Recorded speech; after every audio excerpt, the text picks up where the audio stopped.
السلام علیکم ورحمۃ اللہ وبرکاتہ۔ عبدالکریم آزاد مخاطب ہوں۔ آج آپ احباب کی خدمت میں ایک چھوٹا سا نسخہ لے کر حاضر ہوئے ہیں جو کہ اپنے خواص میں انتہائی مفید مجرب المجرب نسخہ ہے۔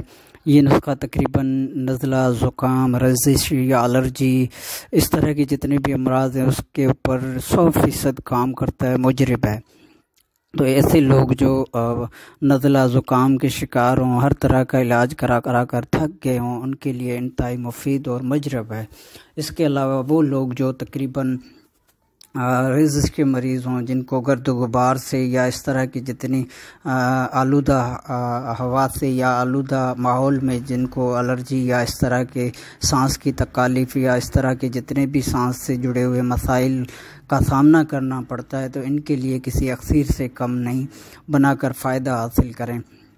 اور نسخہ اور اجزاء کچھ اس طرح ہے کہ 50 گرام اجوائن خراسانی لے لیں اور 30 گرام سونٹ لے لیں، 20 گرام تخم دتورہ سیاہ لے لیں۔ تینوں اجزاء الگ الگ باریک کر لیں۔ باریک کرنے کے بعد تینوں کو اچھی طرح مکس کر لیں۔ پھر اس کو تقریباً آدھا پونا گھنٹہ مسلسل خرل کرتے رہیں تاکہ یہ اچھی طرح یکجات ہو جائیں۔ تو تقریباً آدھا پونا گھنٹہ کم سے کم اس کو خرل کرنا ہے۔ اس طرح اس کو خرل کر کے پھر اس کو محفوظ رکھ لیں۔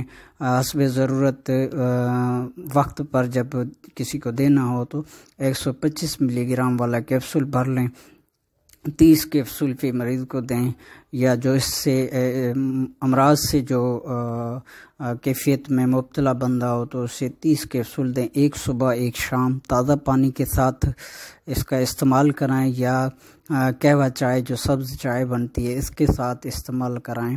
تو انشاءاللہ عز و جل پہلی سے دوسری خوراک تک انتہائی ریلیف مل جائے گا اور طبیعت کو سکون پہنچے گا۔ اس کے علاوہ اس کو زیادہ سے زیادہ 15 دن تک استعمال کرائیں۔ اگر 3-4 روز میں نزلہ، زکام، کیرا یا اس طرح کی کیفیت الرجی والی اگر ٹھیک ہو جاتی ہے 3 دن کے بعد، تو پھر روزانہ 1 کیپسول استعمال کرائیں۔ تو اس کے استعمال سے دوسری تیسری خوراک میں انشاءاللہ عز و جل کافی حد تک فائدہ ہوگا۔ تو یہ استعمال کریں، اس طرح بنا کر فائدہ حاصل کریں اور مخلوق کی خدمت کریں اور طب کا نام روشن کریں۔ تو یہ زیادہ سے زیادہ جو ہے 15 دن استعمال کریں۔ اگر کسی کو مزید کوئی ضرورت ہو تو زیادہ سے زیادہ اس کو 15 دن تک استعمال کیا جا سکتا ہے۔ اس طرح 125 ملی گرام والا کیپسول صبح شام تازہ پانی سے استعمال کرانا ہے۔ تو انشاءاللہ عز و جل کبھی مایوسی نہیں ہوگی۔ آپ کی دعاؤں کا طالب عبدالکریم آزاد۔